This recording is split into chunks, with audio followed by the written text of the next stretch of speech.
I don't want someone to send me pictures of me where I'm supposed to weigh 20 kilos less. So it's about body representation. It's about age representations. I was seeing myself like looking 20 years younger on some of those pictures. And I was like, okay, so what kind of messages at the end of the day are you sending us? So my skin is not good enough. My hair is not good enough. My age is not good enough. My body size is not good enough. And there are some cultural markers that are being removed.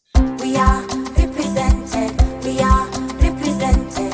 We are represented. Welcome to Represented, the podcast. I'm Aniki Shuru, racial equity coach for online business owners who want to be intentionally inclusive by building a business that is racially equitable. I created this podcast to normalize a conversation around racial inclusion so that fear is no longer the barrier that gets in the way of doing this work. This isn't about perfection, it's about progress.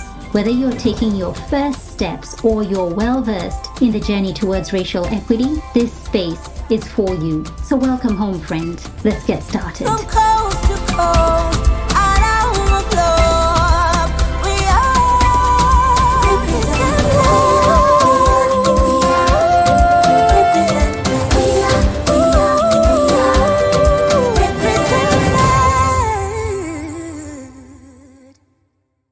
AI is shaping your coaching business, whether you realize it or not. But here's the problem. AI bias can exclude, misrepresent, and reinforce dangerous ideologies. And that directly impacts your messaging, your marketing, and ultimately your client experience. If you're using AI tools in your coaching or content creation, you need to know how bias shows up and what to do about it. That's why I created the AI Bias Guide, a free and practical resource designed for coaches and course creators who care about inclusion. In it, I share what AI bias is and why it matters for your online business, real-world examples of AI bias in marketing and client engagement, the first step you can take toward ethical AI use. Grab your free AI bias guide today by heading over to anikishuru.com/AI-bias or simply go to the show notes for the link. Hey there, friend. I have just finished recording a beautiful conversation with Christelle, and I know you're going to love her. She is so passionate about what she does, and she's truly somebody who wants to leave this world a better place than she found it. She wants her legacy to be one that lasts way past her time here, and for it to impact future generations in a really, really positive way. And her area of interest is in exposing digital colorism that is caused by AI. Let me read you her bio. She is somebody who you will want to follow. You will want to keep up with her work, but more than anything, you'll probably want to get onto her website and have a look at the AI-generated images that she has shared versus the original images that she's uploaded so that you can really begin to understand digital colorism and the impact AI is playing. But before we get into our conversation, here is a little bit about Christelle. Christelle Mombo-Zigah was born and raised in France to Congolese parents. She currently lives in Silicon Valley. She is a wife and a mother of 2 little black girls. Christelle is a futurist, an ambidextrous leader, and a problem solver who believes in the power of technology to make the world a better place for everyone. She believes it is imperative to make AI accessible to everyone and to implement policies and regulations in the public and private spaces to prevent pernicious effects of discrimination, historical data, and harmful algorithms at scale. She recently founded Digital Colorism, an impact audit assessment that helps companies identify and mitigate biases in digital humans. She knows biases in AI can be fixed, and she's on a mission to tackle this well-known challenge. Without further ado, here is Christelle. Hey there, everyone. Welcome back to another episode of Represented Podcast. I am so happy to have you with me here, Christelle Mombo-Zigah, all the way from LA in America. Is it LA or Silicon Valley? Silicon Valley, yes. Silicon Valley. Yes, I think I was looking at California. the time zone, which showed me it was like Yes. LA time zone. You are doing some really incredible work when it comes to digital colorism, and AI generated images. But I want us to kind of go back, Christelle, if we could, for you to share about how you arrived here.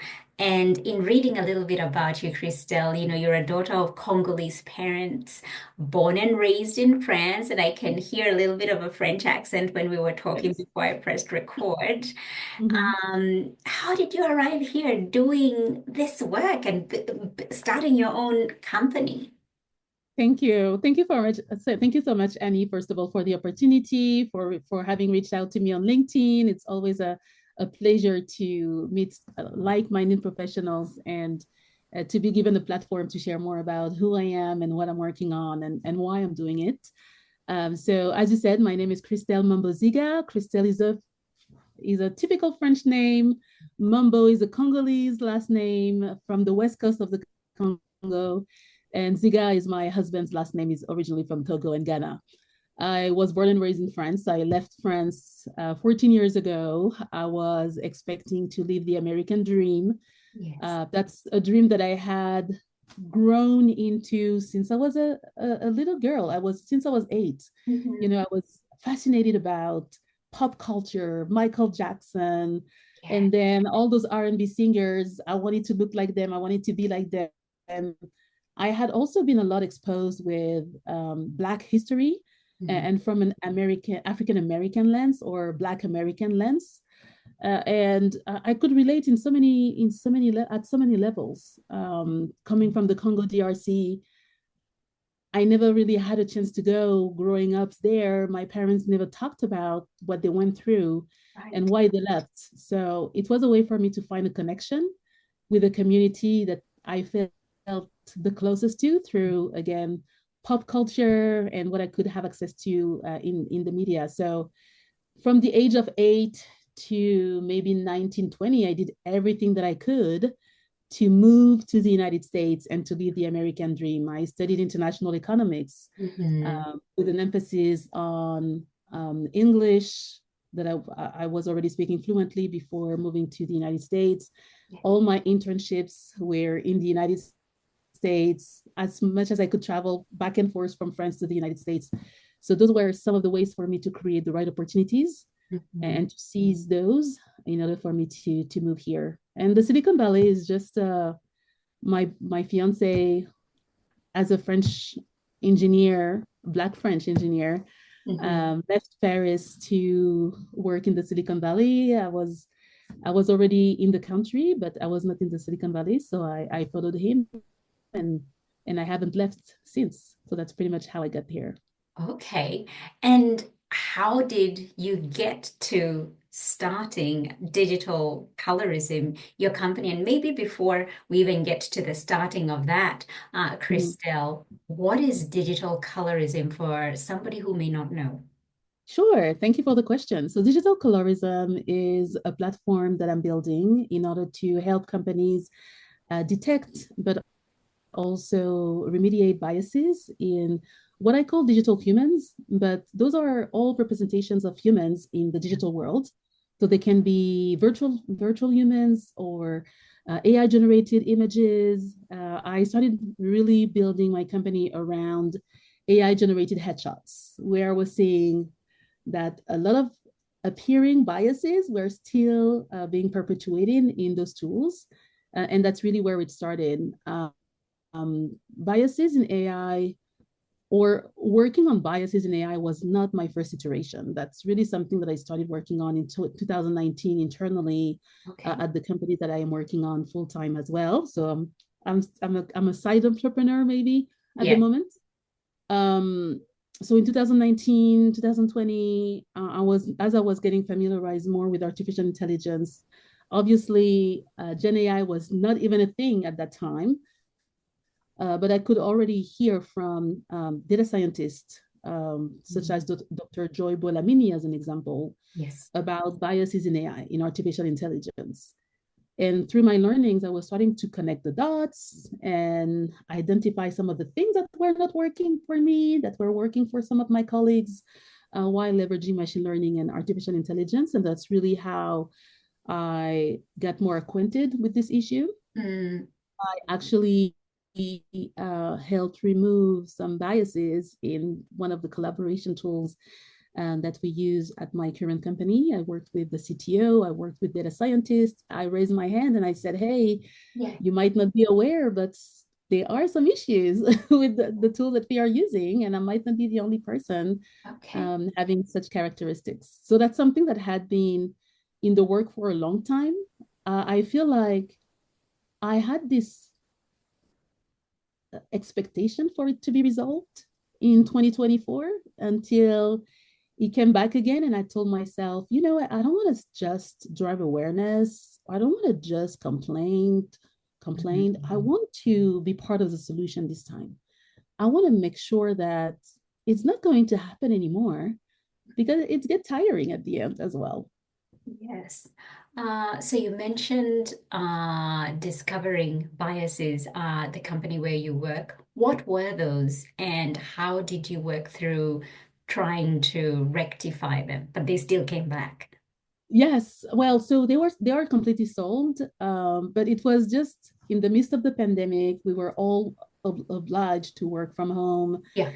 We had less access to our hairdressers, so we could sometimes present ourselves in different ways. And I Yes. was realizing that when I was wearing my hair in an afro and I was trying to use a virtual background, my hair was completely erased behind the virtual background when I was on the call.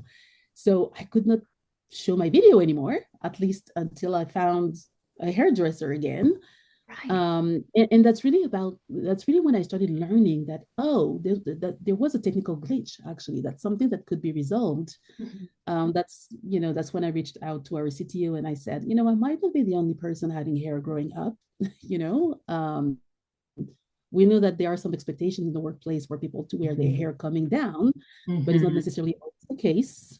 So let me tell you what is happening. And to his surprise, that was not something that he had anticipated, because if I understand properly, they had subcontracted those training data from a company that they had outsourced, and they had asked for diverse data, but Okay. apparently it was not as diverse as it was supposed to be. Mhm. Mhm. So we worked on doing multiple testing and making sure that when you had an afro or hair growing up towards the sun, they could be visible in front of a virtual background. So it was my first experience.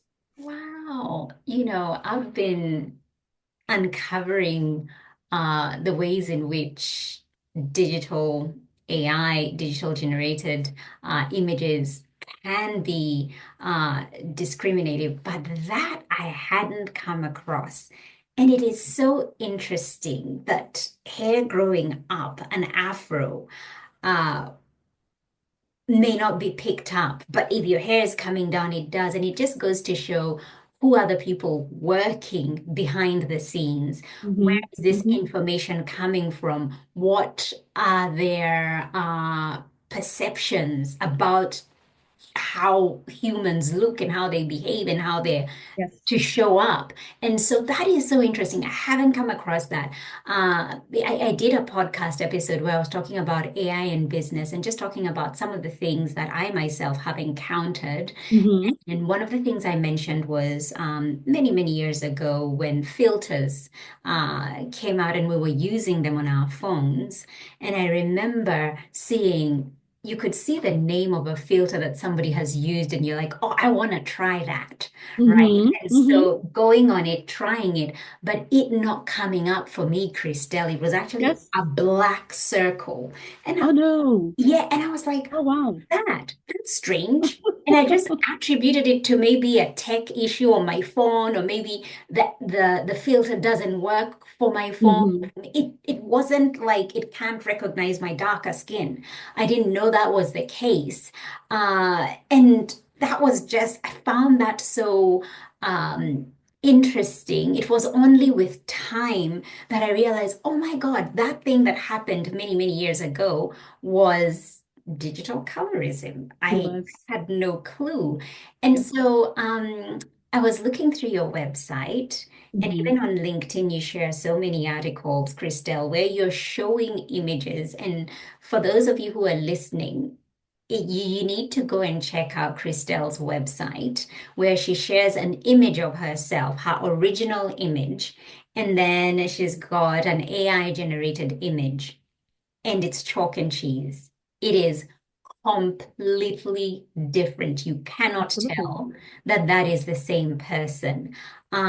Talk us a little bit through that discovery that you made. Mm-hmm. What kind of led you to going to get that done, and how that landed for you when you saw the results? Yeah, yes, absolutely. So I live in the Silicon Valley. I work in the technology industry. There have been a lot of changes and shift in this industry where uh, people are being laid off, and the job market is very dynamic. So late end of September, early October, I was just trying to find a way to revamp my LinkedIn profile. I've always been very active on LinkedIn, but I was telling myself, hey, I'm not necessarily showing up the way my picture is reflected on LinkedIn. I would like to do something a little bit different. And instead of paying for a professional photographer, and because I'm big on AI, and that's really a technology that I've always been very attracted to and learned pretty much from A to Z.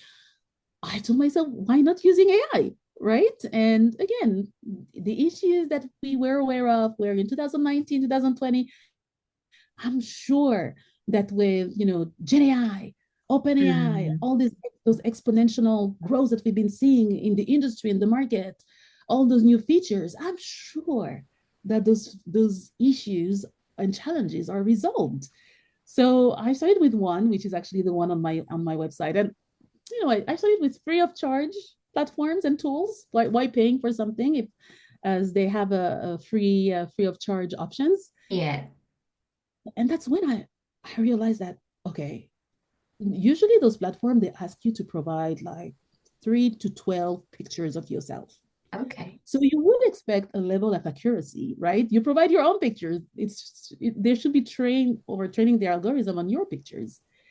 So I provide my 6 to 12 pictures, and the outcome is just someone completely different. I don't even know which ethnicity this person was. It was not my hairstyle, not my skin tone, nothing. So I'm trying one, and then I'm trying another one, still not working. I'm trying a third one, it's not working. And then at some point, I'm just fed up and I'm writing this article, which generates 65,000 impressions, more than 200 comments, more than 91 reposts. So it's kind of a viral moment in October. Yes. And then I'm realizing that, oh, I'm not the only one having those experiences. Um, Actually, I'm hearing a lot of women, white women, telling me, well, it doesn't work for me either. And I'm like, oh, interesting. So it's not a black issue. It's not a black dark skin, black dark skin person issue. It's not a me issue. It seems to be across the board. I'm recommending other tools. So some tools work better, but I still want to make sure that there are better guardrails Mm. for all the tools that are being made available, and that people are aware that there are certain generative AI outputs based on your own images that are just not acceptable. That's the reason why I'm writing this article. And from that article, when I realized that it's a problem across the board, I build my company around it, and I tell myself, if some companies are not holding themselves accountable, if they are not trying to do a better job while they are, online and they are accessible digitally, so they are global by definition.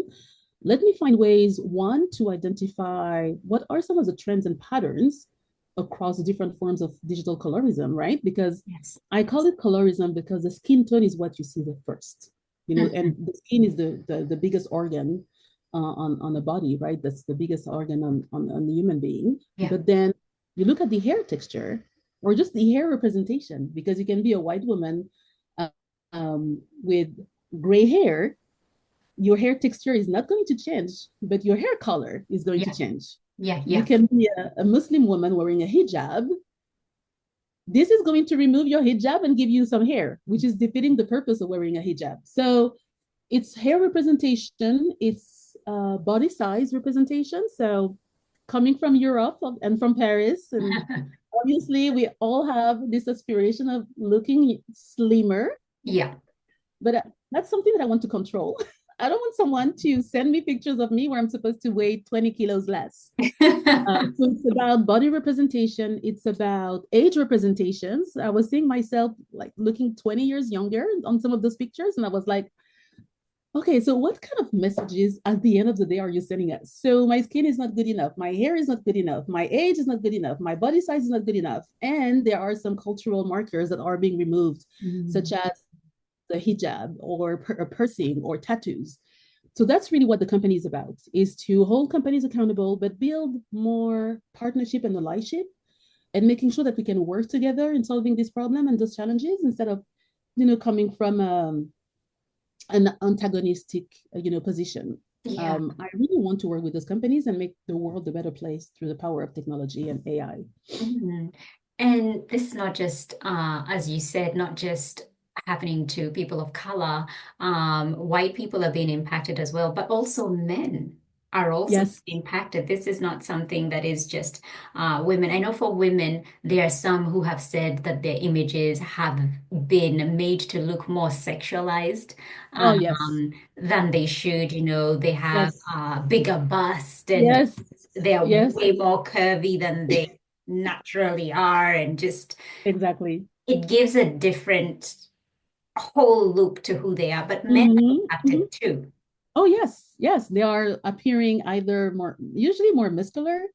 So I Mhm. was talking, so I interviewed more than 20 potential users. And I wanted to hear across, again, all genders, ethnicities, and race what the experience could have been. And men could tell me, yes, I'm more muscular. It's not me. It doesn't look like me. Or I'm slimmer. That's not me. It doesn't look like me. Mhm. So even the typical white Caucasian male, one of them is a friend of mine, is originally from Ireland. So very light skin, blue eyes, dark hair, dark brown hair. And he was telling me, oh my God, Christelle, I could not even imagine and believe what I've received. I Mhm. look Italian or I look someone else. It just doesn't work. Yeah. So it's all about, again, putting the right systems in place and guardrails to make sure that, especially when you pay for something, because a Mhm. lot of those issues are among paid options as well. So you want to make sure that you get the quality that you deserve. If it's a professional headshot, first of all, you want it to look like you. You can have some touch up, right? That you could have with a Yeah. professional photographer, but it has to look like you. You cannot go to a job interview or to a speaking engagement with And you someone look completely that has, different. right? So it really depends. If it's for entertainment and you want to transform yourself, okay, great. But that's not the use case. And I'm also thinking of people within the dating scene. Oh, yes. How deceiving would that be that you're conversing with somebody virtually and that is not the person, that is That not is very the true. person. That is very true. That's really this actually my next article is might be around defining the perfect person. What is the perfect woman and what is the perfect man? And those tools are trying to define based on their assumptions, their interpretations, what the perfect woman is supposed to look like and what the perfect man is supposed to look like. But you know, that might not be what the population is looking for again. Absolutely. And it has to be a true depiction of who we are as society Mhm. because the risks are many. And I want us to talk a little bit about the risks, Christelle, Yes, because it ranges from mental issues to absolutely. erasure. We're Absolutely. raising a generation. I know you got little girls, Absolutely. they're Absolutely. growing up. What are they seeing? Are they seeing themselves represent? Are they seeing a completely different Hmm. look that they can never, become? We talk about people having plastics and all sorts of things, but what are the Yes. risks Yes. that you've come across? Because I know you've spoken with experts in the field Hmm. Hmm. and the Hmm. things that Hmm. they're witnessing. Absolutely. Yes. So expert, but also a lot of research. You were talking about filters earlier, and you know, when those technologies and those filters were launched in the market, no one really thought about what the impact would have been. And now we see a lot of impacts around body dysmorphic disorder, as an example, BDD, where people are so obsessed with how they look because of those filters Yeah. that those generate, a lot of low self-esteem, low self-confidence, suicide potentially, extreme surgery, extreme cosmetic surgery. So you see already surgeon clearly sharing some of their experiences where their clients come with a photo of themselves with a filter, and this what they want to look like. Now, what I'm seeing in the next few years is people coming with those AI generated pictures of themselves and asking those surgeons to look like them. Coming from an African descent, obviously, I was in Africa for the first time finally in 2023 for my 40s. And the first thing that I was seeing on the billboards were skin lightening creams in a Black majority population. And I was like, with all those AI tools that are lightening my skin tone, which I love and I embrace, I've been embracing my skin and my dark skin melanin for since I was young because my parents showed me how to love it, embrace it, and it was never an issue for me. Yeah. But they keep on telling me that my skin is too dark and needs to be lightened. This is going to increase again, such practices that we already see in Africa, so skin lightening and skin bleaching that Yeah. are already very well um, uh, very well applied and implemented in Africa, but also in Asia, Yes. in the Middle East, in the Caribbean.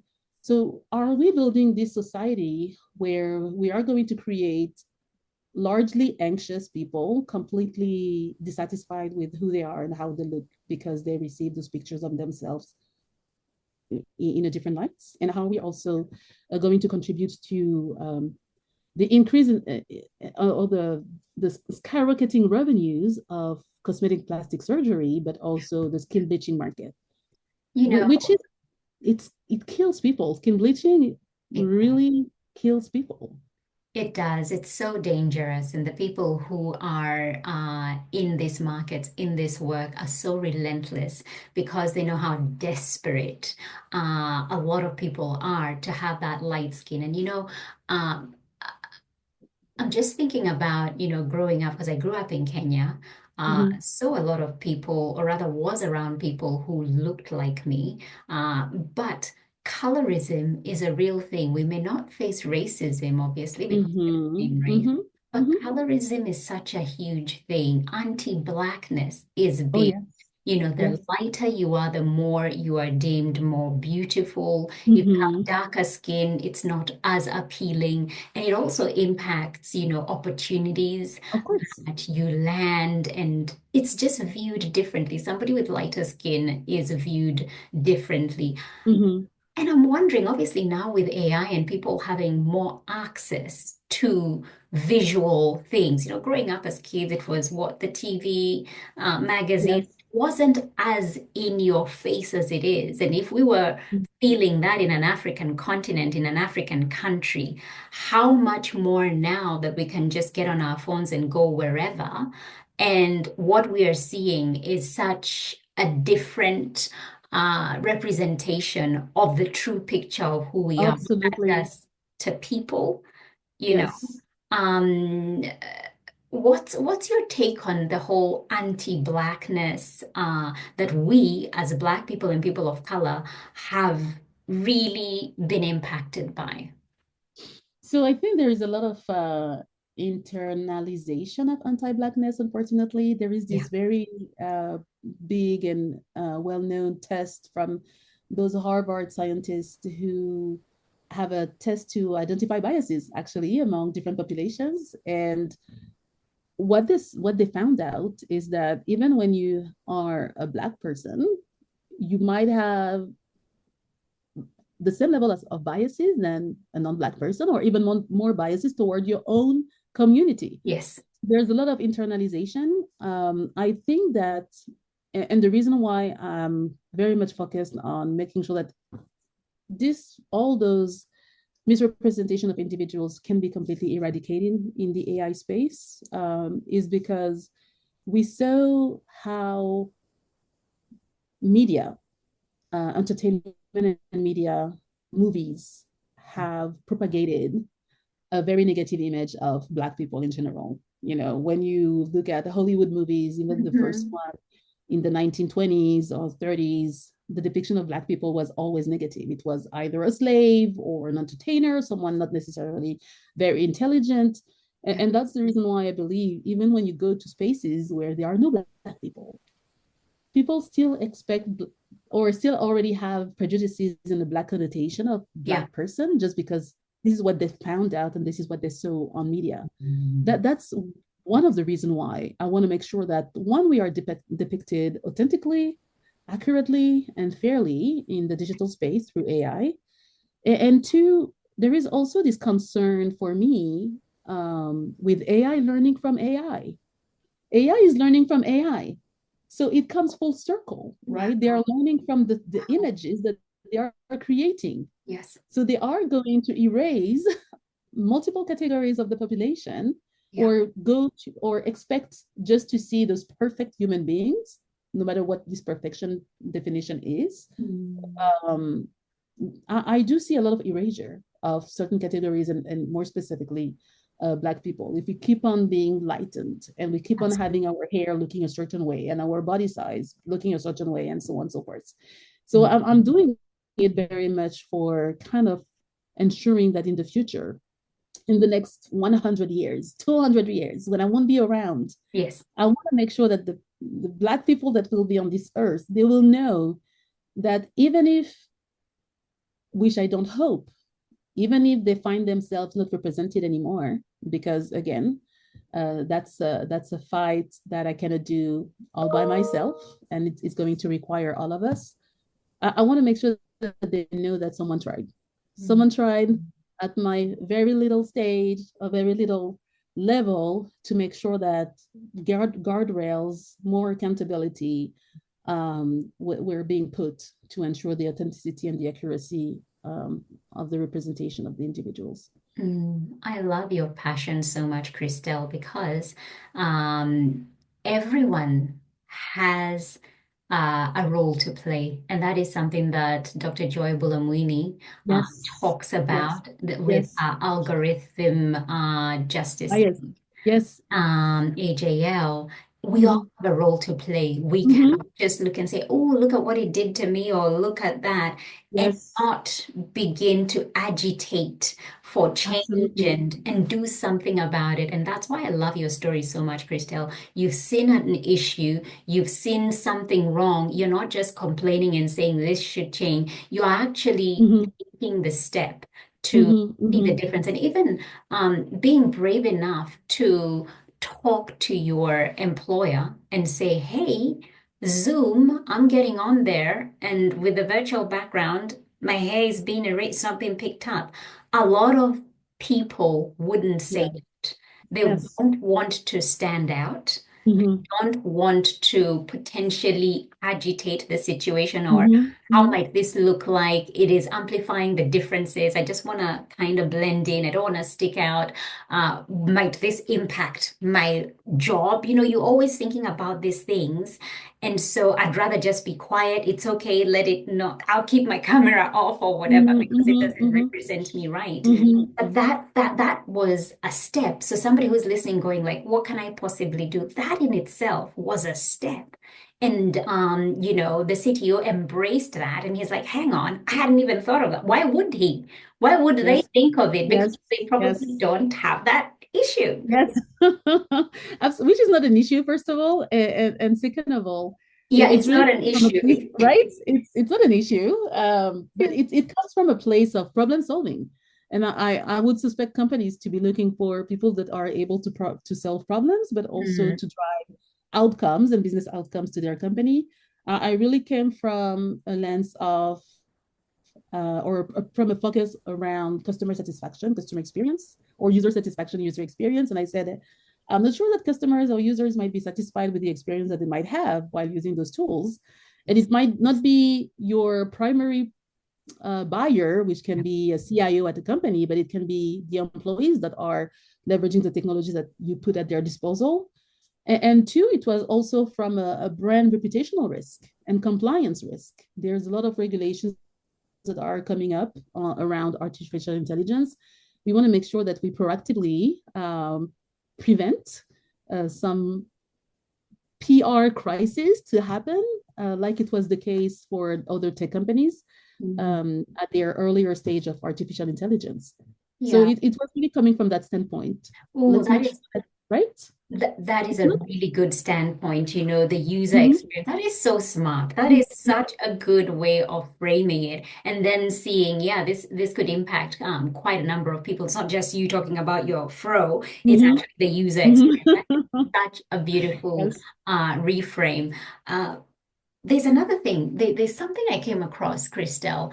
I was Mhm. watching a video, and this person was talking about the different color grading that is Yes. used for movies. Oh, yes, for For movies. Okay. movies. So, if it's a movie that's been shot in, say, the US, it Mm-hmm. has a very specific color grading that they use. And she was using examples, like she was showing this is a US movie, it's been shot in the US, this is how it looks like. If it's been shot in, say, somewhere like Asia, it has a different color grading. It's not as Interesting. crisp. It's not as, you know, that kind of um, clear, very, I don't know, it had a different feel. If it was European, Mm-hmm. it also had a different feel.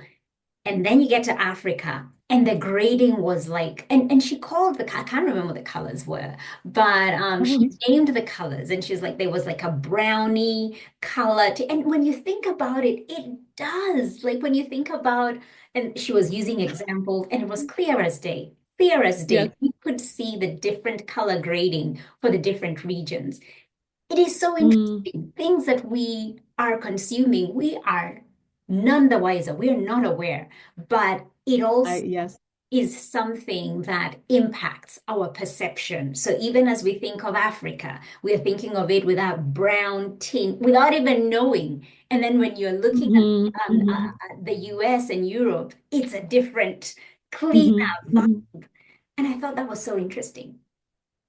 It is super interesting. I will need to look at this documentary for sure. I know that there is this woman that I met on LinkedIn, and she told me about the Shirley cards. I'm trying to find her name because I want to give her justice. And oh, Samantha Sims. So she was telling me about the Shirley cards, which is a story that I had never heard about. In the late or early 40s, Kodak, you remember for that Kodak, Yes, yes, the yes. picture company, they were receiving a lot of complaints from dark skinned people, Black people, because when they were taking pictures, those pictures were not representing accurately the skin tone of Black people in the beginning. And it only took complaints coming from furniture companies And selling chocolate, and chocolatiers. chocolate companies. Yes. Yes, Yeah. it only took their complaints for them to really adjust all the different, I don't know, color system that they had to make it more sublimating for Black people or Black skin or dark skin, Absolutely. darker skin or brown skin. So Yeah. it tells a lot. It tells a lot on where the priorities are, right? And it tells also a lot around should we always wait for others that do not necessarily go through the same lived Mhm. experiences to solve for those issues. And At the that is so interesting that it took furniture and chocolate Yes, years yes, for this change to be yes. implemented. And I do remember back in the 80s, we'd take those Kodak photos, Oh my goodness. and sometimes it would be okay, not really okay. Some it would be acceptable, and then other times it was just completely dark, just teeth and the whites of your eye, and you're like, "Mm, that didn't come out too well." And we're like, use the flash. I remember like, use the Yes. flash. Oh And my God. yeah, the settings have obviously, the default is whiteness. The Mm-hmm, mm-hmm, default is mm-hmm. whiteness on so many So things many levels. that So we many don't levels. know. And so coming back now to how do we fix this biases? Like, Mm-hmm. how does your company then come in? Where do you even begin in terms Yes. of coming into an organization or a business and assessing and trying Mm-hmm. to fix whatever those biases may be? Because biases are unconscious. We don't know they're there. So how do you begin the process? Yeah, so it starts from, first of all, looking at the results. So when you are, and that's why I've been testing multiple AI generating companies and tools just to take a look at what the results are. I was doing a lot of those tests first with my own pictures as an original. Now I like to do it across just to see how it looks like across, again, all genders, ethnicities, and racial groups. So it starts by analyzing the output. So my audit framework system helps at identifying how accurate to the original picture the AI generated output is. So how is it accurate across 6 different categories? Again, hair skin tone representation. Do you have any accuracy at that level? And it's getting better. It's getting better with some of those tools. Not with all of them. I was trying last December very well known paid ones. And actually, I need to update my website because the picture that I received is even worse than the one on my website. So let's take a look at, again, the AI generated output. Let's take a look at the different factors: skin tone, hair representation, age representation, body size, cultural markers. I'd like to also take a look at whether there is a correlation between the price you pay of it or versus it is, or whereas it is free of charge, and the quality that you get. So I like to use accessibility as a factor as well, just as an indication. And then once you do those analyses, you get a scoring system from 0 to 10 on how biased your AI outputs is or are. Yeah. Once the company has more information on where they are landing on the scoring system, this is when we can have some conversations around, let's take a look at your training data. How diverse are your training data? Let's take a look at your algorithm. If in your algorithm you are expecting women to be hypersexualized, or Mhm. you are expecting men to look more muscular, maybe this is not what actually real life users are asking for and expecting from those tools. So let's take a look at, going back upstream on the value chain and the product development chain. Let's take a look at the training data, and let's take a look at the algorithm. Last but not least, let's make sure that you remain compliant.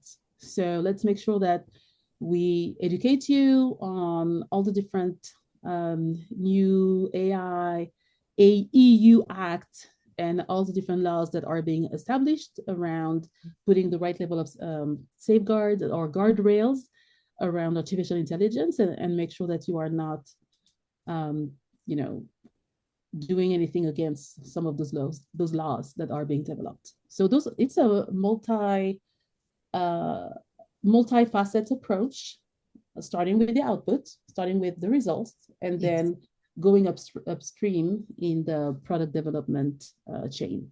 And it's a collaboration. I'm working with the product development teams. I'm working with the marketing teams. I'm working with the PR teams. It depends on the use cases.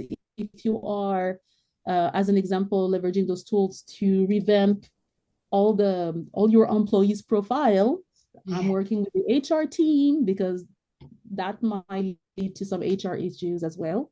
So what I like about this work is it's cross-functional. Mhm. Um, it helps you also bring awareness in situations that people might not be aware of if they are not directly affected by those. So yeah, it opens up a lot of conversations and doors. You know, you mentioned HR, and I remembered an article that you shared where you were talking about somebody was confronted by their manager and told that they need to get Yes, their profile photo updated, and they just yes, used an yes, AI generated photo, which didn't look, it was different from how they look like. But the manager was so happy. They're like, "Oh, exactly. you look so professional." Like, oh. And I guess Yes. when we're going on companies' websites and we're looking through, if we're not seeing a true representation of who they actually are behind the Mhm, scenes, we mhm, might feel like that organization is not one for me. If you're looking around mhm. and you're seeing who are the leadership team, who are the people in the different departments, and those are the images that are being used, you feel like there's no room for somebody like me. Exactly, exactly. It's harder to relate on the personal level with some of those pictures as well. As I was interviewing some of the users, they were telling me, even though it looks like me, it's not, it doesn't feel real to me. Yeah. So there is something that doesn't look real. And I'm very hesitant to use it even in a professional setting. I don't mind sending it with my friends on Facebook or on WhatsApp or Instagram, but on at a on a professional level, I'm not yet ready. So I think there's going to be or need a lot of additional development to make sure that not only the from a bare minimum standpoint, we want the right level of accuracy, authenticity, and Yes. fairness around those pictures, and then making sure that they are looking more like humans as well. Absolutely. Oh gosh. Now, I know you've written a few books. You're a writer. Oh, yes. Christelle, you are touching so many things. And even I have to mention this that you speak a number of different languages, and you're in the process of learning Portuguese, Yes, obrigada. speak French, English, Spanish. I've learned Spanish, Swedish, learned Arabic. Portuguese, I've learned, Swedish, Arabic. I mean, you yes, are just this person who is so eager to learn. And hmm, now you've written three books, children's books. What yes. led to that? I know you're a mom, but what led or inspired you? What's the theme with these books? So I think and actually, so I love to connect dots, and I think this is what you're trying to do. And the more I'm thinking and self-reflecting on the reason why I started with those books, and now I'm starting with digital colorism, I'm working now on digital colorism, is because one, there is a matter of representation. Mhm. There is a matter of making sure that we are represented the right way.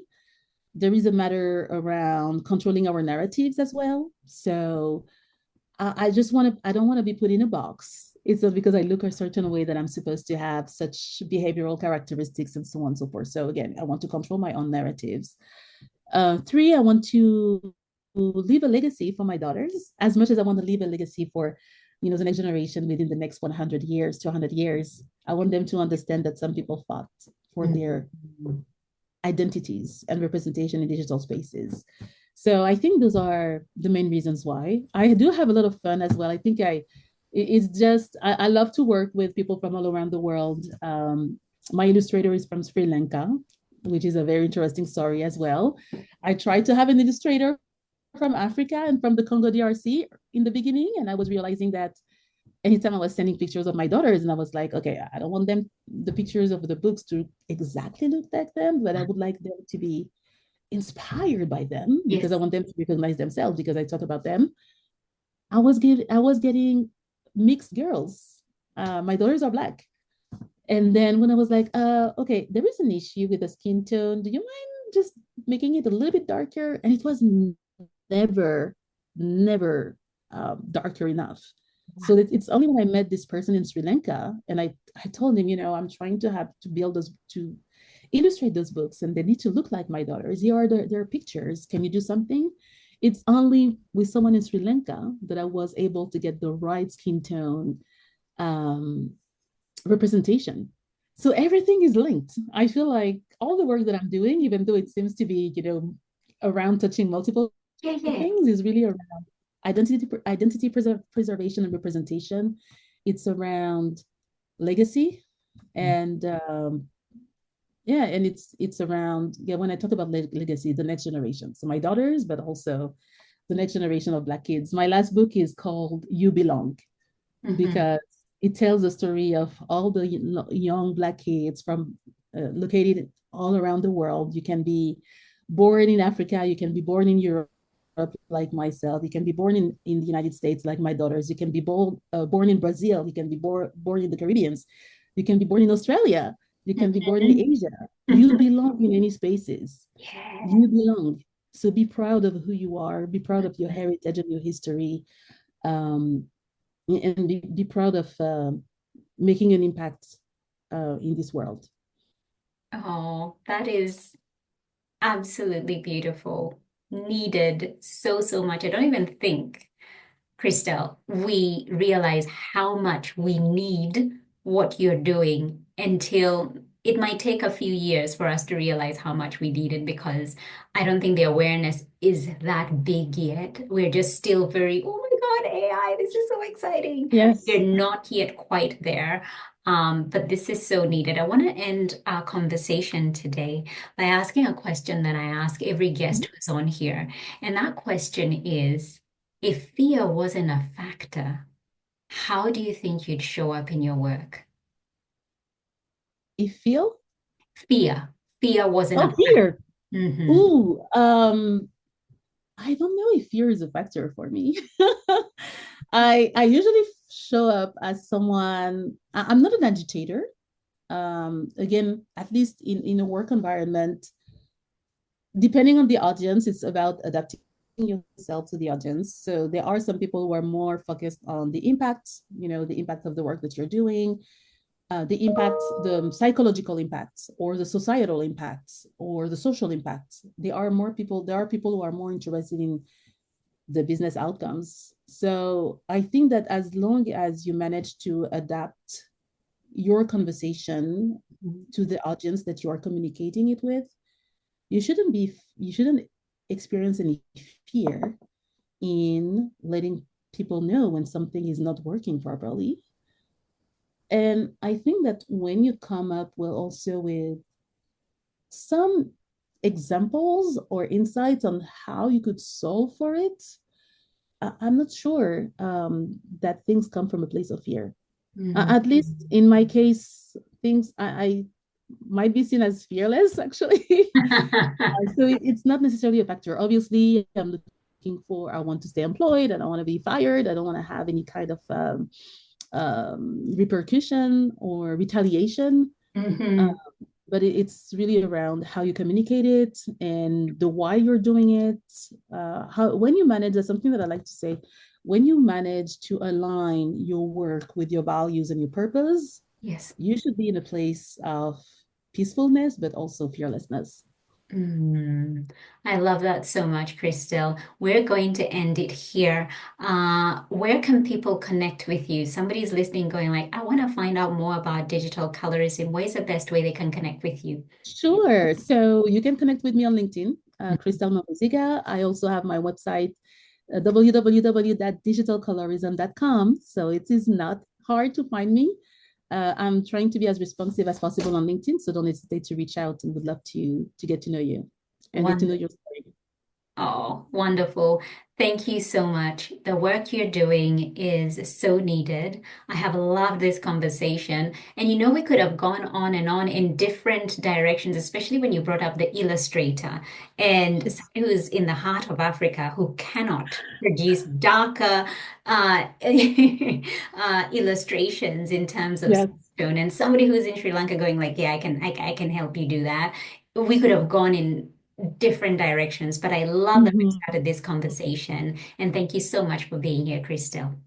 Well, thank you very much for reaching out and thank you for the opportunity. And I really appreciate your support and thank you for the conversation as well. We are represented. We are represented. We are represented. Thank you so much for tuning in. Why don't you go ahead and hit that subscribe button and leave a review so this podcast can reach more online business owners, and together we can begin to normalize racial inclusion in the online coaching space. I'd love to acknowledge the traditional owners of the land where this podcast episode was recorded, the Wiradjuri people in central New South Wales, Australia. Music produced in Nairobi, Kenya by Patrick St. P. Mbaru and Kambua Mathu. Vocals by Joanne Matata. Represented.